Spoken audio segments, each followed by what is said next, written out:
Gaza में Hamas का सफाया करने की राह में लेबनान का हिजबुल्ला आईडीएफ के लिए सबसे बड़ा रोड़ा बन गया है।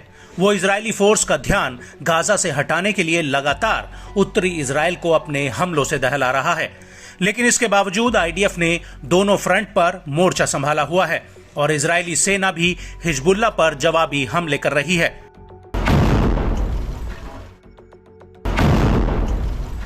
लेकिन अब हिजबुल्ला ने एक बार फिर से इजरायली सेटलमेंट्स और सैन्य अड्डों पर रॉकेटों के कई जत्थे फायर किए हैं।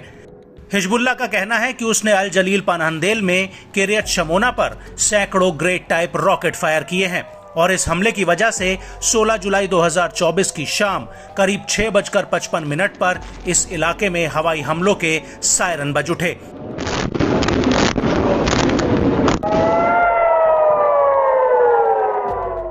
वहीं इजरायली मीडिया का कहना है कि हिजबुल्ला की तरफ से करीब 100 रॉकेट किरियत शमोना पर फायर किए गए और इन हमलों की वजह से संपत्ति को भारी नुकसान हुआ है।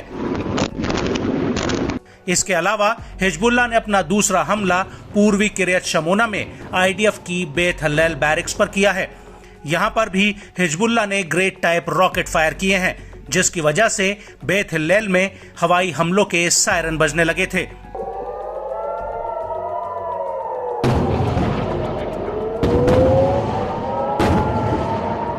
इसके अलावा उमल टाउट में इजराइल ने हमला किया था, जिसमें 3 सीरियाई बच्चों की जान चली गई है।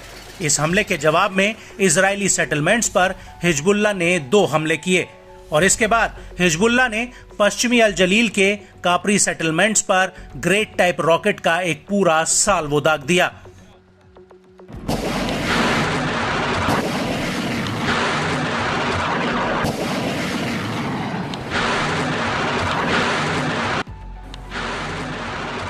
और हिजबुल्ला का यह भी कहना है कि उसने इजराइल के कफार हुसैन और हागनूज, बारयोचाय और मेरोन सेटलमेंट पर एक साथ रॉकेट्स फायर किए हैं, क्योंकि इससे पहले इजरायली एयरफोर्स ने लेबनान के कफार किला, आयता अल शहाब, एतरोन और उमल टाउट पर कई हवाई हमले किए थे।